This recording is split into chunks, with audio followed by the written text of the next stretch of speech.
Sziasztok! Megnézzük, hogy mit szeretnének ma tudatni velünk az égiek. Mi az, amiről jó lenne, ha tudnánk, amivel éppen időszerű lenne foglalkoznunk. Úgyhogy az első lap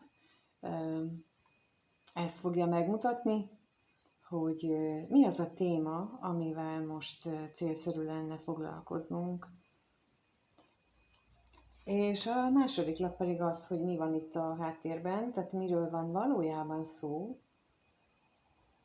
És a harmadik pedig azt fogja megmutatni, hogy milyen akadályok vannak előttünk, amit meg kellene ugrani, amin változtatnunk kellene.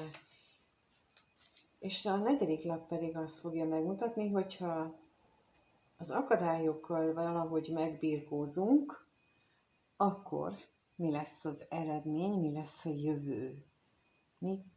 Mit mutat a jövő? És itt a negyedik lap, és akkor megnézzük azt, hogy mi a téma, amivel kapcsolatosan most fontos üzenetet kaptunk. A Kejhe kötös a csalódás lapja. Ez a csalódás, ez általában érzelmi csalódást jelent, de lehet ez bármilyen érzelmi csalódás, nem feltétlenül párkapcsolati, itt lehet akármilyen csalódásról szó, amit most éppen úgy élünk meg, de akkor megnézzük, hogy mi erről szól. Hát ha a második lap, a főpap. Ez nem pontosítja azt, hogy milyen csalódásról van szó. Sokkal inkább ez most nekem azt mondja, hogy hogyan kezeljük az érzelmi csalódásainkat. Hogy lehetséges az, hogy az érzelmi csalódásaink okozója többnyire mi magunk vagyunk. Nem a másik személy, hanem mi magunk. Itt most azt érzem, hogy fontosnak, vagy azt érzem fontosnak elmondani, hogy például amikor mi elkezdünk, vagy igen, belekezdünk egy kapcsolatba, nagyon gyakori az, hogy főleg a nők részéről, hogy előre szaladnak, és már hamarabb belegondolják a kapcsolatba dolgokat, amik még nincsenek is ott, lehetséges kimenetelt, aminek még abszolút nincs ott a realitása, és így saját magukat úgymond lovalják bele abba a kapcsolatba, és érzik hirtelen szerelmesnek magukat. És sok tanulmányt vagy elolvasva, és látva is, nagyon sok esetben a szerelmet összetévesztjük a vágyainknak a kivetítésével. És ez nagyon könnyű. Nagyon sokszor hallom azt, hogy de hát én szeretem. Ugyanakkor, ha megkérdezem, hogy mit szeret, akkor nem tudja konkrétan megmondani, illetve van, aki konkrétan meg tudja mondani. És a kettő egészen máshonnan indul, más a kiinduló pontja, de a lényeg az, hogy nem biztos, hogy a valóságot látjuk. Teljesen mindegy, hogy meg tudjuk nevezni, hogy mit szeretünk, vagy nem tudjuk megnevezni. Mert nagyon sok esetben egy ilyen illúzió rabja leszünk, de az is lehetséges, és az a valódi szerelem például, amikor egy horoszkópból meg tudom nézni azt, hogy ő, az a két ember, nek azok a pontjai, amik az égi, vagy hát a nagy szerelemre hát utalhat, akkor azok találkoznak-e. És sok esetben nem. Sok esetben csak ilyen feladat végrehajtás, tehát egy karmikus feladatnak a megoldására jönnek létre ezek a nagy szerelmek, és amikor azok meg vannak oldva, akkor be is fejeződnek ezek a szerelmek, csak hogy a csalódást, ezt a kelyhekötöst, veszteségállapotot nem tudjuk kezelni. Miért nem tudjuk kezelni? Pont ezért, amit most előbb mondtam, hogy veszteségnek éljük meg, hogy úgy éljük meg, hogy minket elhagytak. És akkor itt egy ötlet, vagy tanács, hogyha úgy tekintesz rá erre a szerelemre, hogy ezzel neked dolgod volt, mert meg volt írva, mert egy feladatot kellett végrehajtani, és amikor megszűnik ez a szerelem, az azt jelenti, hogy ezt a feladatot végre is hajtottátok, akkor például hála is lehet bennünk, hogy hogy sikerült, hogy le tudtuk zárni, hogy akkor ezt sikerült megoldanunk. És ezt a csalódáslapot ilyenkor akkor már egészen más energiával tudjuk megélni.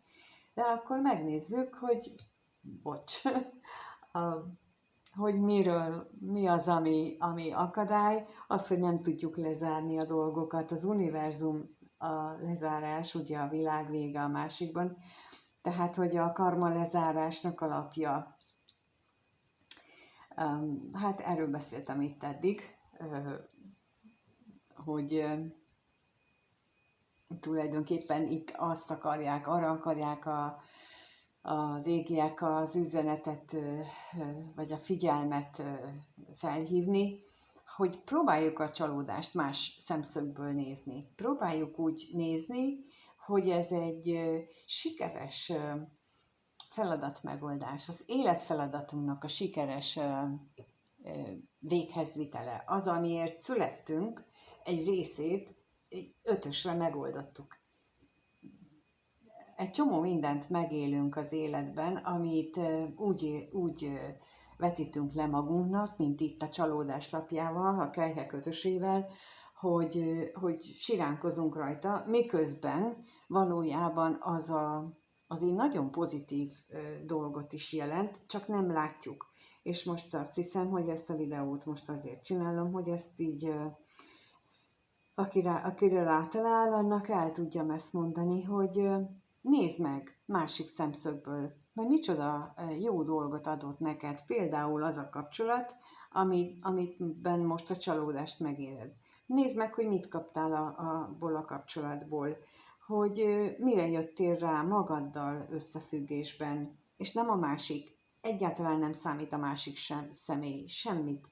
Minden kapcsolat értünk, miattunk jön. Azért, hogy mi fejlődjünk, nem azért, hogy mi boldogok legyünk, mert magunktól leszünk boldogok, attól, ha fejlődünk. És az a másik személy egy boldog énhez tud majd becsatlakozni. Úgyhogy aki most itt van, attól azt kérem, hogy próbálja így megnézni azt a kapcsolatot, ami miatt éppen csalódást érez, ami miatt bánkódik, hogy az mélyen belül neki lelkileg mit adott, milyen változást indított el benne, mit ismert fel, mi az, amit ő például, ami miatt ezt a csalódást éri, mi az, érzi, mi az, amit ezeket a kérdéseket nem tesszük fel magunknak, úgyhogy azért mondom el, hogy ezeket kérdezzétek meg sokszor újra és újra, addig, ameddig nem kapjátok meg belülről a választ, hogy mi az, ami miatt például nem tudod elengedni, mit nem tudsz belőle elengedni, és nem elégedjetek meg azzal a válasszal, hogy mert szeretem. Mit nem tudsz elengedni? Tessék így forszírozni, ez az önismereti útnak a legnehezebb, az eleinte a legnehezebb része, amíg megszokja az ember, hogy nem elégszik meg az első válasszal, hanem hogy még tovább, mit nem akarok meglátni. És az agyunk az, aki szeretne bennünket megóvni a fájdalmaktól, és ő nem engedi meg, hogy meglássuk a válaszokat, de lehet neki elmondani nyugodtan, hogy készen állok rá, hogy lássam a válaszokat, készen állok az igazságra, készen állok arra, hogy felvállaljam a felelősséget a saját életemért, és tudni akarom, hogy mi az, ami miatt nem tudom elengedni. És ezt újra és újra és újra, addig lehet mondogatni így magadban, amíg meg nem kapod a választ, hogy mi az, ami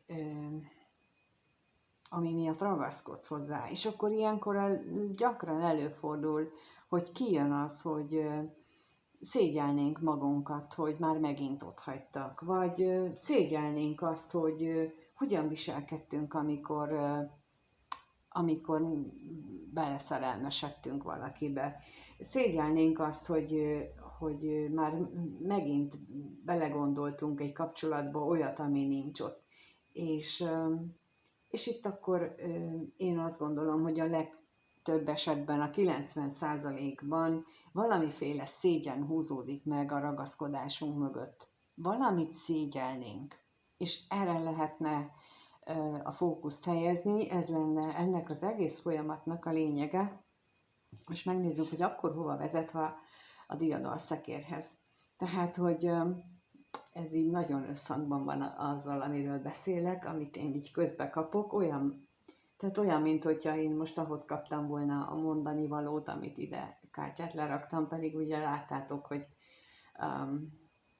én nem tudtam, hogy milyen lapok vannak ott, szóval, hogy a szégyen az, ami általában a ragaszkodást generálja bennünk, hogy ragaszkodunk a kapcsolathoz, ragaszkodunk valakihez, valamihez, amihez pedig már nem kellene, és ha ezt képesek vagyunk kideríteni, ezeket a dolgokat, akkor elindulhat az életünk egy sokkal-sokkal szebb irányba, és erre kapunk lehetőséget. Úgyhogy ez a mai kirakás, úgy látszik, ezért éreztem szükségességét, hogy megkérdezzük, hogy mit szeretnének közvetíteni, hogy elmondjam, hogy lehetőség jön, vagy érkezik arra, hogy átalakítsuk a gondolkodásunkat, és talán ez a technika, az önismereti technikának a megosztásával hozzá tudtalak segíteni benneteket ahhoz, hogy szembenézzetek magatokkal, és nem kell szégyenkezni. Mindenki követel hibát, mindenki. És nincs olyan, hogy hiba.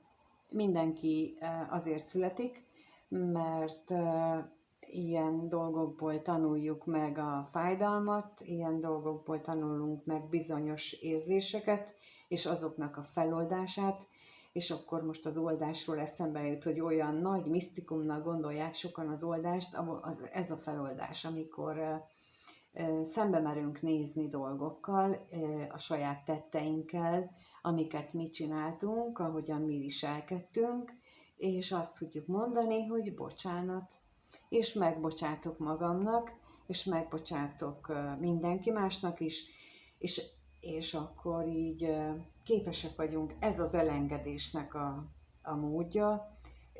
Egy csomó technikája van, azok a felszínes, a segítő technikák, de a mély, tiszta elengedést, azt ezek után, amikor kiderítjük, hogy mi az, amit el akarunk engedni, akkor tudjuk megélni, és az egy olyan nagyon nagy könnyebbségérzetet ad, és talán ezt néhányan tudjátok hasznosítani, amit most elmondtam. Köszönöm, hogyha itt voltatok és meghallgattátok. Köszönöm, ha lájkoltok és feliratkoztok, ha még nem vagytok feliratkozva, ha megírjátok, hogy tetszik-e ez, hogy így megosztok ilyen technikát, vagy hogyan és mit tudjátok magatokat, vagy hogyan tudtok magatokon dolgozni. Ha egyéni kivetést kérnétek, vagy esetleg harmónia elemzést, vagy ilyen egyéb önismereti dolgot, akkor a leírásban megtaláljátok az elérhetőségemet, és akkor ott tudtok keresni, és én igyekszem minden tudásomat és minden segítők által közvetített dolgot megosztani veletek, és minden jót kívánok nektek, sziasztok!